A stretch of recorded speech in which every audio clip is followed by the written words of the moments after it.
Hi everyone, welcome to episode 8 of Demand Decoded. Thanks for tuning in. We appreciate you taking the time to join us. We're Blend, a B2B website and demand generation agency. And today I'm joined by Rob, who's actually been on an episode before. He's senior content writer at Blend. And we'll be discussing the really interesting topic of how to master your brand's tone of voice. And to me, this is just absolutely fascinating. And, we usually have a quick chat before these events just to kind of, throw a few ideas around what we're going to say. And yeah, I mean, some of the stuff that, hopefully Rob can be on the same form, and I'm sure he will. And yeah, it's just mind blowing and really, really useful for any marketer to understand. So as we go along, please feel free to ask questions. Just pop them in the comments on LinkedIn, and then we can pick them up and discuss as we go. So yeah, please do that. Don't be shy, and we'll answer those. So I suppose, Rob, the first thing really to get into would actually be to understand, for people out there like me once upon a time, and, possibly before I joined Blend, didn't fully understand what a tone of voice was and why it's so important. So, if you can talk through that would be very useful. Yeah, okie dokie. So the easiest way to put it is that tone of voice is quite simply like it's brand guidelines for your spoken and written word. So all the stuff that you would normally have in your design files, your colors, your fonts, all that kind of stuff. It's that, but for words and whether it's spoken or written. The part of the challenge that you find with tone of voice is being able to articulate that, and really good tone of voice documentation is a set of clear principles that extend way beyond marketing. Tone of voice documentation governs all internal comms, all external comms, the way people talk to customers, the way that you send emails to customers, how you talk to each other, how your suppliers and colleagues, all that kind of stuff, with the goal being that anybody who sees anything that's written down by you can easily be identified. So, yeah, that was written by whoever. You want to, tone of voice is supposed to be instantly recognizable and consistent no matter where you find it. So that's what tone of voice basically is. And the reason why brands need it is because it is as essential as any other piece of brand guideline documentation, right? You need it for consistency. You need it to establish and maintain brand value. And, you need to create it's all part of creating an environment where people can engage with your brand on a personal level, because the way that you express yourselves online and through marketing and with customers resonates, and you want to make sure that people are feeling about you the way that you want them to, and it all comes down to kind of having a clear understanding of who you are, and then being able to express that in a way that is consistent, no matter who's writing for you, whether you have an internal team or an external team, that you're all saying the same things off the same hymn sheet. And to have that level of consistency and do it well is what makes the difference between great brands and just good brands. Yeah, and in terms of what it is like in having a voice, I suppose it's not just a set of words in a dictionary, like things you should do here. It's more of principles of, vocabulary that you should be using. Is that right?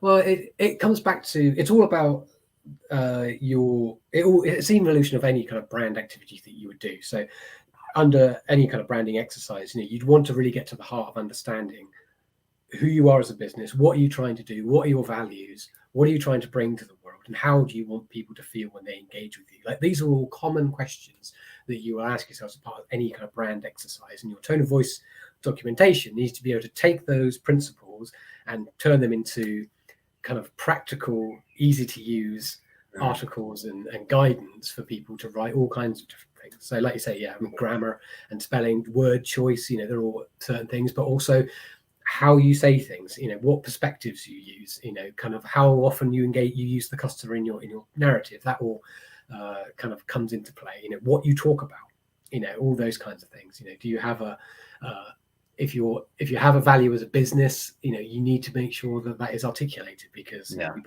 generally speaking, if you can show your values rather than just tell people your values, the more you buy into those values. And when people buy into businesses, that is when you gain real brand advocacy and real retention with customers, because they feel like they're being taken on a journey with you, in the brand experience. So it's so key to that brand experience that you can't overlook it as much as people have a tendency. Yeah. And I know, when we were having a brief chat before this, one of the key things that stood out to me that you said is like established brands almost always have a set of visual brand guidelines, but almost never have a set of, tone of voice guidelines, which are potentially just as important, if not even more important, because the written word is probably used way more often than your actual visual brand, if you think about everything that you're doing.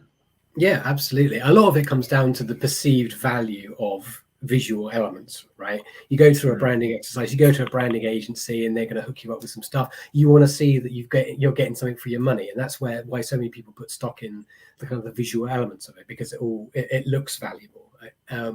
But understanding the principles of getting to the heart of who you are as a business and being able to articulate that consistently from the day after the branding agency leaves to whenever it is that your business ends, is really, really important. Like, so many brands, like sort of customers, our sort of level customers that we deal with, have really well established general brand guidelines, but they don't have any tone of voice guidelines. And even though they'll be able to tell you who they are, why they do what they do, how they like to speak, then none of that is written down, and none of that is documented in a way that is, kind of applicable to the everyday, kind of working people, from the marketing department through to any other department you're talking about. Because like I said, like, you want to be able to have your tone of voice documentation dictate how people are talking across the business, because that gives everybody a shared sense of kind of belonging within their business, in the same way that wearing a jersey or a uniform does. It's all part of that same experience. And you're never going to get to that level without being able to have documentation and guardianship over those tones of voice documentation. Yeah, and then I suppose if you've got it documented, and why it's so important is that then when new people are coming into the business and stuff, and they're communicating to the outside world, even inside your organization, they know exactly how they should be writing and communicating, so they are in line with your brand. Yeah, absolutely. I mean, we talk a lot about how the agency relationship between customers is all about, like, we are a natural extension of your marketing department, right? But a lot of times people feel like we are their marketing department, and that isn't and shouldn't ever be true. Like, we can influence and guide and support in loads of different ways, but what we want to be able to do is set customers up so that if they go anywhere else, they can still maintain that same level of consistency. And good tone of voice documentation allows you to do that. You do it with anybody, but what they want to be able to do is be able to take that away and give it to literally anybody else, whether it be like a new starter, as you say, or you go over to a different agency and you say, like, here's our tone of voice documentation. Like, we believe it, we've done the work, here it is, go. And people should be able to just pick up and play with it. But it's so rarely happens. And to be able to do that shows that you've got real confidence in your brand. And if you've got confidence in your brand, it's so much better received by everybody who interacts with it. Yeah, absolutely. So in terms of creating that tone of voice, then, what are some of the key elements or factors that actually contribute to establishing a brand's tone of voice? The most important part of your tone of voice documentation is that, because it's part of brand guidelines, it needs to be a natural reflection and extension of your visual brand. So all that work that you've done around your brand, it needs to be everything needs to be the same. So a part of any kind of branding exercise that you would do, you need to apply all those learnings naturally to the written word. So if your concept is around let's say integrating with customers, let's say, and you're a technology company, integrations is what you do, you want to make sure that your language is that of kind of integration. You need to kind of explore ways that you can express that in the same way that you would do visually. You need to be able to express that in words. So that's like the biggest part, is that it is consistent with the rest of your brand. That is really, really key. And sorry, just to step in, so you would create the visual brand before a tone of voice, right? Not always. Generally, these things happen kind of together because, like I said, the principles of where all that is an output. Like the where you need to be spending your time and effort is to be putting in to understanding who you are, why you do what you do, and being able to express that into the world in the way that you want to. Like those, what the bits that sit behind that, the stakeholders that you need to engage with, the workshops that you need to do to kind of unpick and understand and discover all that information, is the same whether it's for visual or for tone of voice. The reason that it's kind of, I say that it needs to be a natural extension of your visual brand is that so many, normally with a lot of customers, they will have done all their visual work already, and then you just need to make sure that it extends out, because there are a lot of things visually that can complement, kind of words really nicely. So like if visually, for example, you use a lot of kind of soft curves and like looping colors and pastels and things like that, you want to be using kind of like softer, kind of like more flowing language. Whereas if your brand is very kind of looks very sort of arrows and silver sharpness and that kind of thing, you want your words to be kind of pointy and clipped and sharp, so that they reflect each other. So there are loads of ways you can do it, but ultimately you need to make sure that it is consistent, and it all comes back to what your brand values are. Yeah. Anything else in terms of the contributions and elements that go into the tone of voice? It does help if you've got a clear understanding of like your proposition and your values as a business. Like I said, there's a lot of work that needs to go into that, and being able to say with confidence what those things are is super helpful for establishing your tone of voice. And you kind of, it's all about, like I said, knowing where you came from and being able to articulate that and sort of understand why you get up in the morning, why your business gets up in the morning and does it. All that classic brand stuff, right? And then the next step of that is being able to be like, right, okay, so what does that mean for any normal sentence we would write as part across our business? What does that say for any kind of campaign tagline that we're going to use in the future? What does that say to our email copy? How do we sign off emails? Like it comes, if you get it down to that level, then you're good. Yeah. Are we kind regards or are we thanks? Exactly. And it says a lot of who you are as a business. And you see that good brands do it. It makes it make it look so effortless when they do it. But there's so much kind of guardianship and editorial that goes into maintaining that craft, because, like I said, it's all about maintaining that consistency, and that is the key element, really. Yeah. You want to make sure that you've spoken to all the people that matter in your business to understand what it is that you're trying to achieve, so that everybody feels that they've engaged with the process. But none of that is uncommon than we would do with any other piece of sort of brand documentation. But it's you want to make sure that everybody is kind of bought into how you're saying what you're saying. Yeah. Well, and I suppose in terms of people to buy into, probably the most important people are your buyers and your target audience, right? So it's like, how do brands actually go about determining that they're on the right lines and creating the right tone of voice that aligns with their target audience and will, hit the right notes with them, to make sure it kind of, impacts the overall brand image? It's a tricky one, because establishing your brand is so much of it is based in yourself, right? Yeah. You have to be really navel gazing to get your brand right. A lot. There is always a contribution, right, that comes in from the outside world. How do we want to position ourselves in the market, and how do we want to position ourselves against customers and that kind of thing? But ultimately, it's all about you and how you reflect out into that world. So, as part of your normal activity, you might look at the market and say, our customers are looking for brands that do this, that, and the other thing. We want brands that are trustworthy. They want brands that are professional, friendly, and approachable, right? But what you need to do is kind of take all that information that you know about your customer and think, okay, well, how do we do that? What are our key turns of phrase? How do we articulate those ideas our way? And that's the difference, because all businesses want to be trustworthy, all businesses want to be approachable, right? But it's all about how you go about expressing that approachability, how you go about expressing that trust, that makes you that just helps define who you are as a brand and how that is then expressed through your tone of voice. You need to understand your buyer to a level where you know what is going to stimulate them to take action when it comes to tone of voice. So the words that you put in, the words that you choose, need to be able to do that. So you need to have a natural kind of affinity understanding for your buyer, so that you can get them to take the actions that you want to take them at the kind of the very base level, not just in the, they want this kind of call to action because they want to engage with this type of content. It's kind of like, these are the buzzwords that are going to really grab them. Nice.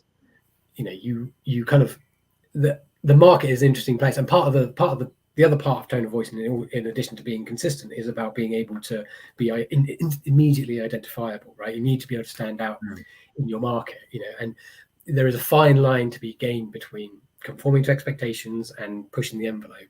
Some businesses want to push the envelope, other businesses prefer to stay the course because they know and that their buyers won't buy into that, right? That's something you hear all the time. You'd be like, oh, I love what you've written there, but our customers, they don't like that, they don't engage with that, but then you've had others that really like it. You want to kind of really make sure that you are kind of like steering your tone of voice in the right direction at the campaign level, to make sure that you are hitting the right sort of notes. One of the interesting things that I think you're going to say it now.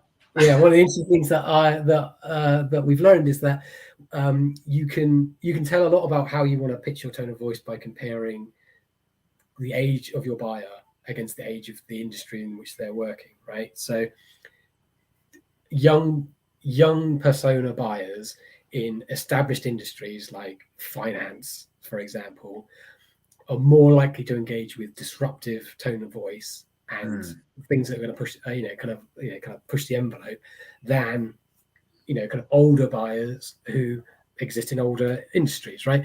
Because older buyers and more traditionalist buyers are used to, they expect to see a certain load of, a certain set of things said in a certain way, and they're looking to be met with that expectation. They know what they like and they trust it, right? That is a very much undervalued approach to, particularly in B2B, to the buyer's cycle. Like we all say we want to excite and engage and all the rest of it. But like sometimes it's knowing your buyer really well and giving them what they expect, right? So that does play into it. But like generally speaking, like if you're looking at, if you're working in, like I said, in finance space or any of the kind of like older industries, and you've got young buyers, so you've got a new generation of, C-suite entities coming in, they're going to look for more disruptive language. They want to look for something that sounds like they sound, kind of like somebody who's trying to disrupt, so you can have a business that could be 106 years old, but you could create a campaign that kind of like speaks to these, this sort of younger buyer, and you can kind of like tailor it to what they need. But like ultimately you want to be exploring that at the campaign level, less so than the brand level, and how you translate between the two is a key factor of what your documentation needs to show. It's going to be like, okay, for this persona, we write in these ways, on this channel, we write in these ways in order to meet these specific sets of goals, whether it be for a persona or whatever. I think when it comes to making sure that you've aligned things in an accurate way, it always helps to get inspiration from outside your own industry, right? Because sometimes take the financial sector, right? There's a lot of fintech startups out there who are really disrupting things with kind of SaaS like and startup like buzzwords and terminology that loads of other industries are taking as taking inspiration from, so then you can see it in the security market, for example. There's a lot of people who've looked at that SaaS model and said, okay, we're not just going to copy that model, we're going to copy that language, and create this idea of a dynamic, flexible, agile business, even though they've been in business for donkey's years, right? It's all about like how you perceive and how you transform people's approaches to that. The insurance industry is another great example, right, where you can see where they are both influencing other industries and also have been influenced by other industries. It's an interesting opportunity if you are trying to figure out like where your tone of voice needs to go, is to kind of look at kind of the people that inspire you outside of your own industry, because otherwise we end up in a constant echo chamber of never changing language, right? Yeah, it's interesting because on last week's episode, Jasmine and Phil were talking about website UX, and that was all about not breaking out of the norm, right? It's like actually copying somebody is probably a good thing. Like, go by the best practices, don't push the boundaries, give buyers what they expect. But when we're talking about brand and tone of voice, actually, you want to be unique, because this is your opportunity to really show your value, your visions, your personality, and stand out. Like, there's nothing really that should be reflective of another business, because you're unique. Absolutely, absolutely. We talk a lot about in a lot of sectors about customer experience, right? And buyers want to feel like they're a part of something. They want to feel like they're on, whether it be the B2B or the B2C space. They want to feel like they're engaging with a brand that resonates with them, that makes them feel something. And good tone of voice helps people feel things, right? And you want to make you want people to feel stimulated by the things that you say, so that they feel like they're a part of something really special. That's where like the real top tier brands, why you get such strong brand advocacy from people like Apple, for example, than you do for people like Ericsson, right? Yeah. Or Sony, right? Perfectly good manufacturers of electronic telephones, but people buy the Apple because the brand is so good and it makes you feel like you're part of that world. And the way they do that is by creating copy and creative that is stimulating to people. And you need to be able to stand out. Like I said, it is a fine line to tread, because depending on your buyer, like you might pitch it a little bit too hard one way or the other at the campaign level, but like generally speaking, you need to understand who you are and be honest about it, and then go and own it in the world in the way that you want to. You've got to hit that sweet spot. Yeah, definitely. Yeah. So in terms of, right, we've gone through what you need to establish, like, why you need a tone of voice, what it is, how you kind of bring things together to establish it. And in terms of how you actually maintain that consistent tone of voice across all of your channels, social, email, website, email, offline marketing, sales, like I could go on forever, basically maintaining that consistent tone of voice across all of these platforms. How do you go about doing that and maintaining that consistency across the board? It is incredibly challenging, and most of the stories that you hear is that we did brand and tone of voice a few years ago, where this wonderful documentation, somebody put it in a drawer and never opened it again, and it got never used, right? Classic, right? You hear it all the time. You spend all this money on your brand work and then you never actually use it. And you need to have documented guidelines and make sure that everybody can see them and that they are used on a regular basis, right? You want it to be the most looked at page in your conference, right? That is the goal of tone of voice documentation, right? Because then that people are looking at it and they're using it properly. Like, documentation, first and foremost, that is absolutely key. Where you save that or how you keep that, that is obviously up to you. But having that written down is so important, because again, it's about maintaining consistency, so that if you have somebody in your business who is part of runs your creative and then leaves, you want to be able to make sure you can still talk about your brand. It's not always in one person's head, right? But you need to be able to make sure that not only is it documented, but that it's also championed by somebody. You need people at both an editorial level, but also as a business cultural level. You want people to be owning that tone of voice and being there to bang the drum for tone of voice and remind everybody that we say things in a certain way. This is what we need to be doing. You need to make somebody whose entire job is making sure that all the marketing copy, all the communications that go out into the business, you need somebody whose job it is to look at that and make sure that it complies with tone of voice in the same way that it complies with ISO, in the same way that it complies with any other kind of set of guidelines that you hold yourself to as a business, right? You need to have somebody who owns it.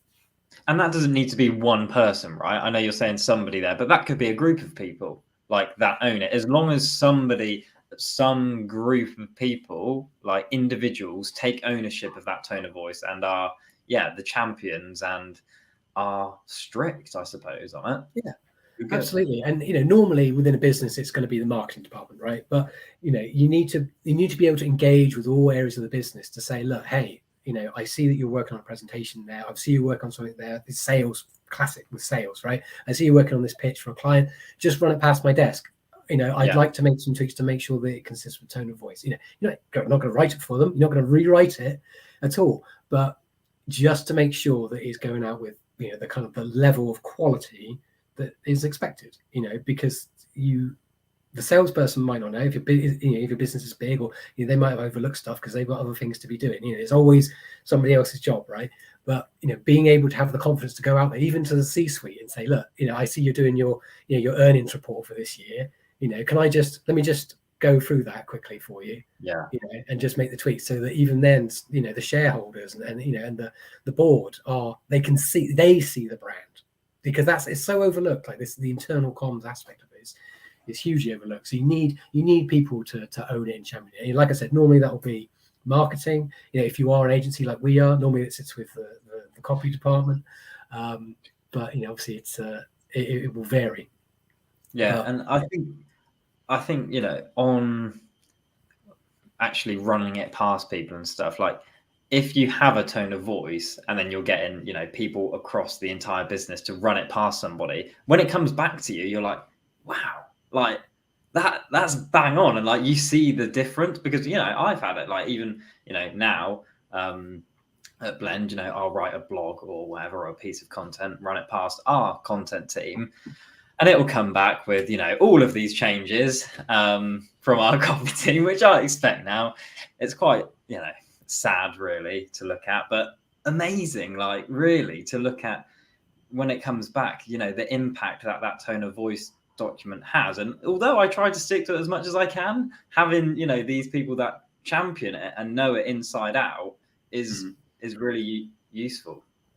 It is. And one thing I would touch on here is that to think about, because of the impact of AI generated content, authority and trust is becoming more and more important in how people kind of engage with content, right? So there's an argument to say that tone of voice makes you look homogenized, right? So the way that you would write a piece of content is different from the way that somebody else would write a piece of content, but the fact that you've written it your way gives you that unique authenticity that kind of puts more gravitas into the fact that this isn't just a piece that's written by a company. This is a piece that's written by Dan, and Dan knows things because he's trustworthy and he's got accreditations and experience and he's sharing his views. That is the argument to say we shouldn't have tone of voice documentation because everybody should speak with their own voice. But that is a poor argument, because what is authentic is the content that is in there, the views, the opinions, the perspectives, the value of that content, not how it is written. How it is written should always be owned by and be governed by some kind of editorial oversight through tone of voice documentation and brand guardianship, and let the learnings and the experience speak through it. You shouldn't just be like, well, we need to sound authentic, so therefore, write how you want to, because then you end up in a situation where you look massively inconsistent. Yeah, the learning and point of view is unique, right? But not, the voice doesn't have to be. Yeah, exactly. And then as you get up to kind of your bigger businesses where you are, your content exists in loads of different places. So you engage PR, you bring articles in papers and guest blogs and that kind of stuff. It gets harder and harder to maintain that level of consistency once your brand goes out the door, and even harder when you change things internally and you've got stuff all over the place that needs to be updated and changed and all the rest of it. So that's where kind of good content management systems and technology automation can really help you. Stuff like sort of contentfuls and all that kind of stuff of the world can kind of help you manage where your art content is in the world and be able to tweak it all from one source. So that's really, really important, because you don't want to, again, when you get into the big business level, you need to know where your assets are so that you can replace them and update them on a regular basis. But the bigger you get and the more places that they are, the harder that becomes. So again, that becomes a whole management piece in and of itself that really has benefited, certainly in the last 5 years, from having some really nice automated kind of HubSpot-esque kind of technologies that can help kind of manage that process. But ultimately, it comes down to strong documentation and really strong guardianship. Yeah. So in terms of that documentation, I think you were going to share what the kind of creation and documentation process looks like using Blend as the example. So if I add this, you should now be able to control that and basically, give people, although people listening to the pod will just have to go and watch this on YouTube or something. But basically, you can just talk through it and visualize it to people. Okay, so this is a very basic example of, and this is just one tiny slice of a much bigger picture here, but as a basic understanding of what your tone of voice should look like and what it should contain.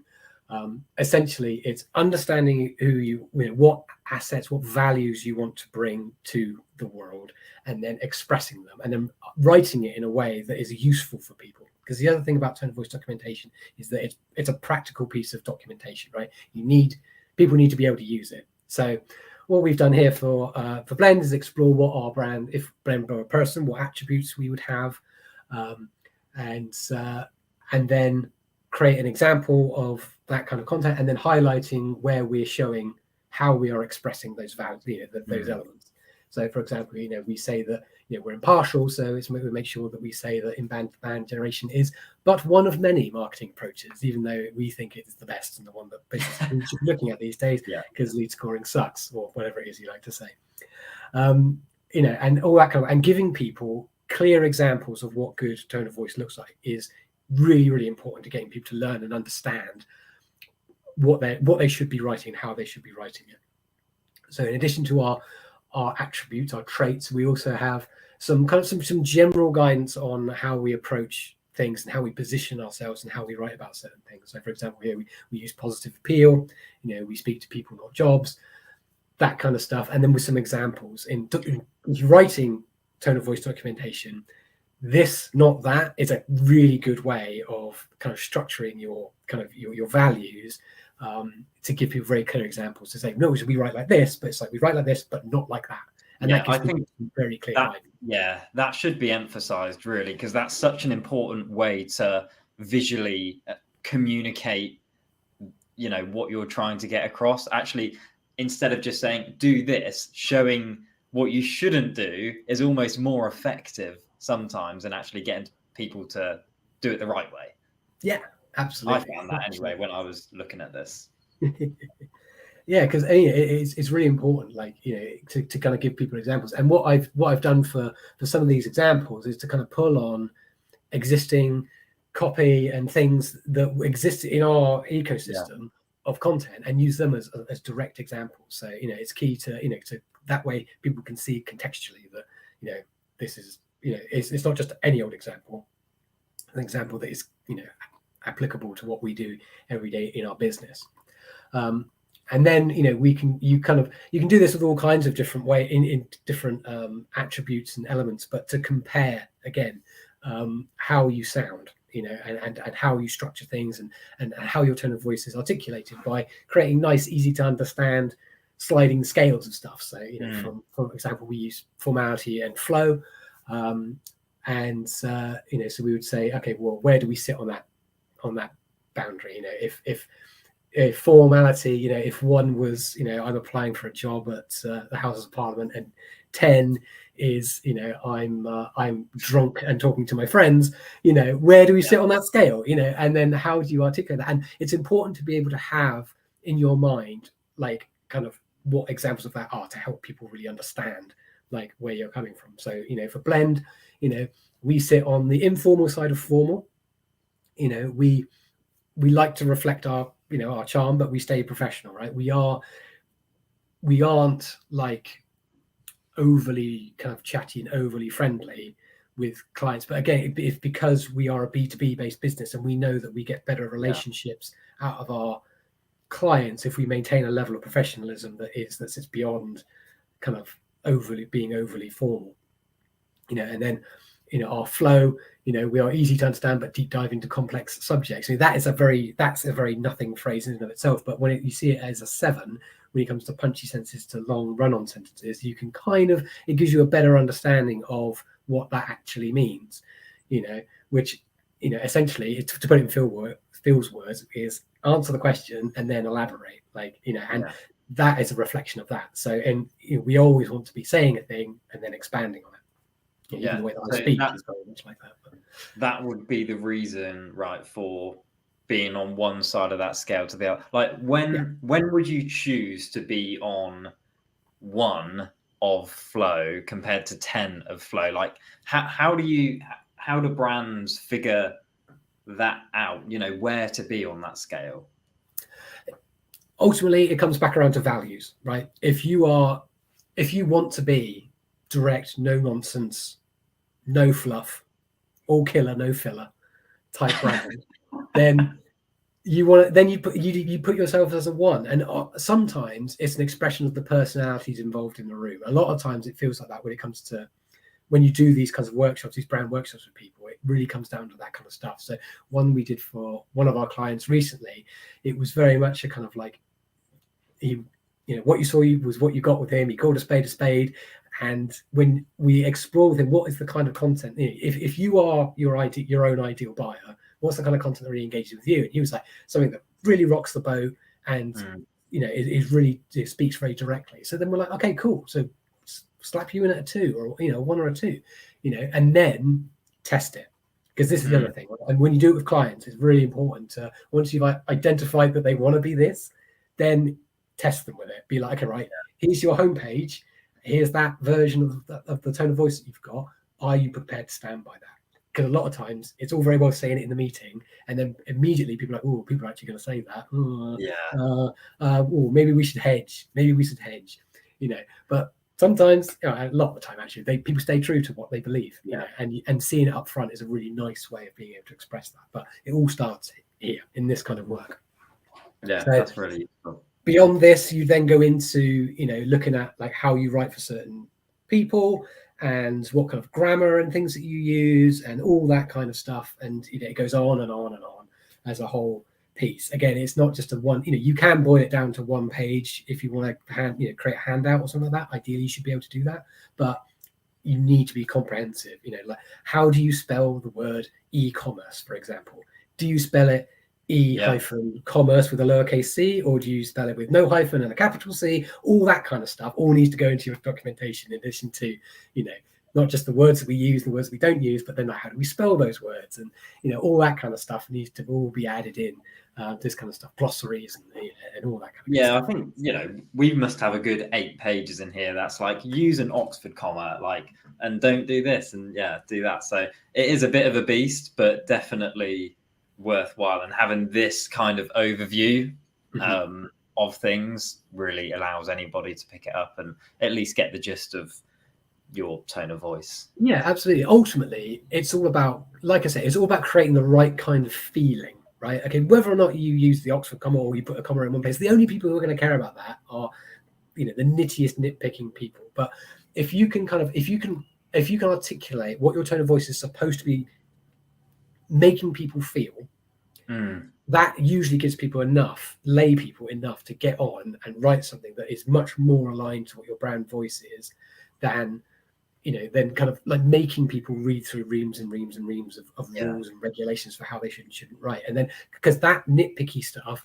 that is where brand guardianship and editorial come into play to make sure to cover all that off. But we want to be able to allow anybody to feel confident in what they're writing without having to feel they're going to have to go through checks and balances. So if you can create a feeling of friendliness, positivity, engagement, confidence, authoritativeness, intelligence, and impartiality, if you can create that feeling, how you do it with capital letters, full stops, and sentence lengths it really is the secondary aspect of it.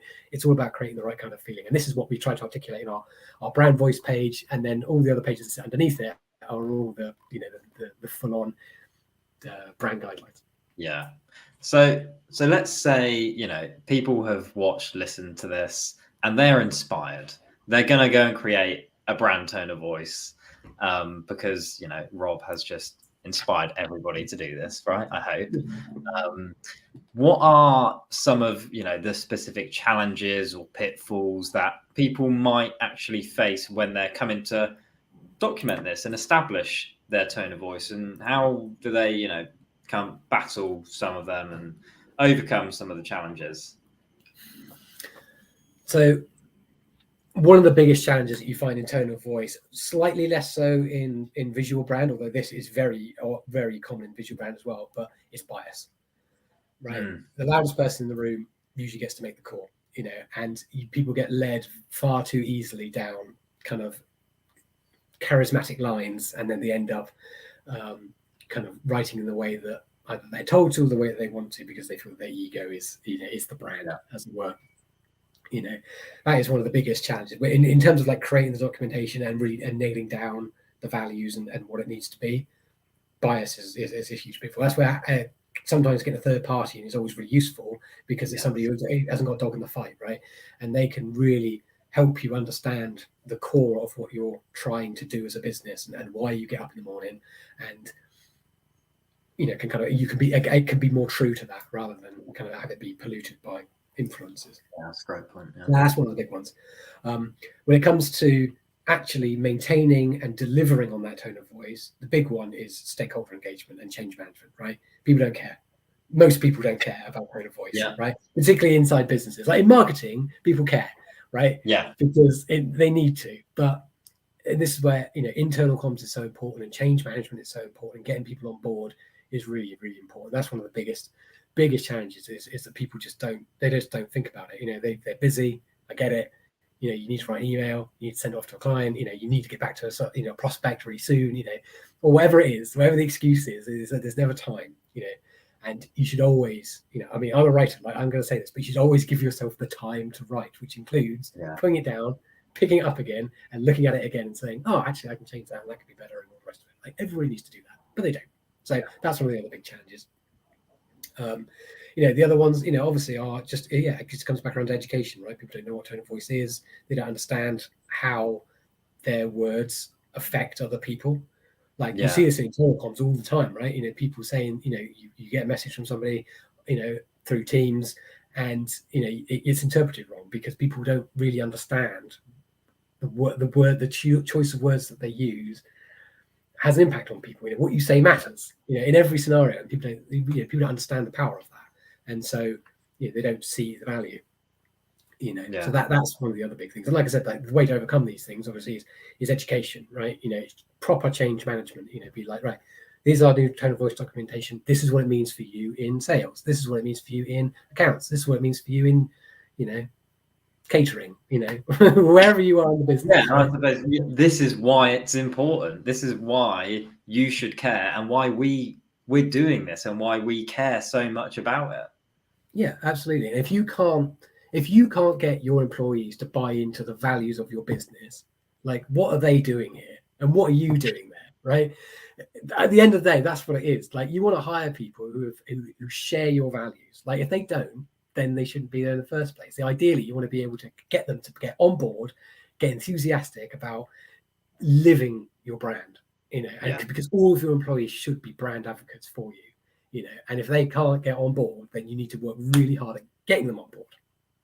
Change management is so important to get people to buy into this kind of stuff, and creating, kind of personalized or, specific training and guidance for people. So it's like, okay, hey, you work in this department. This is how you need to be writing. This is how your tone of voice needs to be sounding when you talk to people.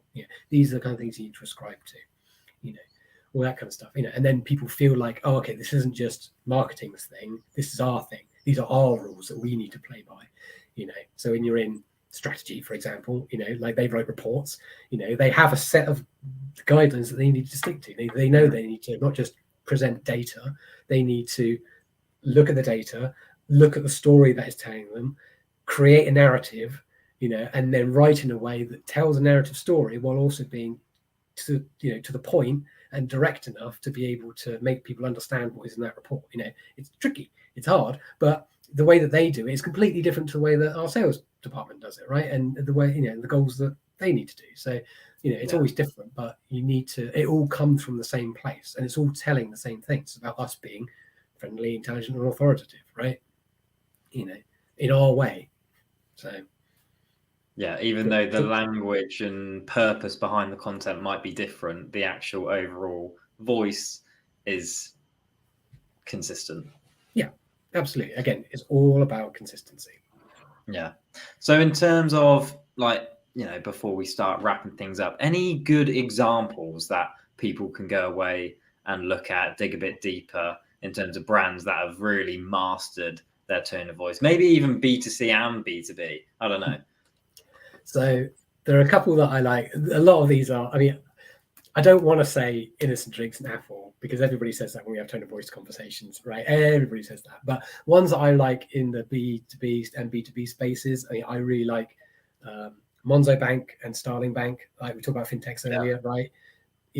Starling Bank's really good. Like their tone of voice is very clever, and to the point where they even explain where Starling Bank comes from and how that is a reflection of their values, and then how those values reflect in their content is really interesting.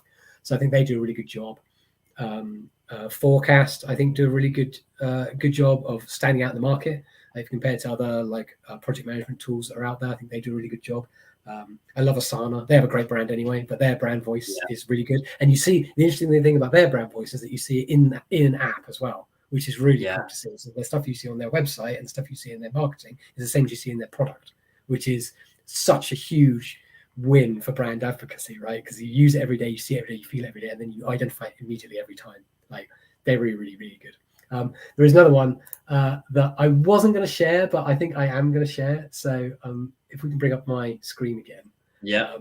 As a connoisseur of other people's style guides and tone of voice, I think that MailChimp nail it. Right, MailChimp style guide. This is available. Anybody can go to this page in MailChimp's website and look at their style guide, right? And it's accessible as all that, and it goes through everything from tone of voice, how to write in certain ways, grammar mechanics, all this kind of stuff. Like this is the level to which we should be aiming for with tone of voice documentation. That is awesome. Really available to people, And so if you have a minute or 25 minutes. Go read that. It's brilliant. It really, really is brilliant. I strongly recommend it. And so many brands now are talking, are writing content, building content around their tone of voice and their style and how they managed to get to where they've been. Like not just people who've done rebrands either, but like new upcoming brands. It's part of their story to tell people exactly where they're coming from and why. So if you can create some exciting tone of voice guidelines, some really cool style guides, some really good brand guidelines, you can build a whole narrative around that to get people to understand why you do what you do and how you do it. And again, create some brand advocacy before, that is content that you can then use to kind of get people to, to raise brand awareness and get people really engaged in the brand and really say, oh, that's why. And get people to start being a bit more critical of the things that they look at and read, which is really exciting, I think. Yeah, amazing. Cool. So one of the things that I want to start doing at the end of each of these episodes is kind of giving, the Demand Decoded listeners some final words of wisdom. So are there any final words, phrases, or anything else that you would give to listeners who are trying to define their own brand's tone of voice? If you want to do tone of voice well, you need to be true to yourself and commit to consistency. Yeah, that's it. If you can do that, then no matter what you choose to say or how you choose to say it, you're gonna be good. You're gonna be much better than most other businesses out there, right? It's all about knowing who you are, where you come from, why you get up in the morning, and then committing to being consistent about telling that story. In the same way, every day, rain or shine. Amazing. So, there you go. Thanks so much, Rob. That was absolutely fascinating. So let's wrap it up. Did we have any questions? Any Q&As? There weren't, no. So we'll wrap it up. And if you have any questions though about tone of voice, just probably drop Rob a message, and I'm sure he would love to talk all things tone of voice with you. Don't message me. Message Rob. I love tone of voice. It's my favorite thing. Sweet. Okay, let's wrap it up there. And just follow the Blend LinkedIn page to join any future events live. But you can obviously watch previous episodes back on YouTube or listen on Spotify or Apple Podcasts. Just search for Demand Decoded and you'll see it there. So thanks for tuning in, and cheers, Rob. That was great. No worries. Thanks for having me.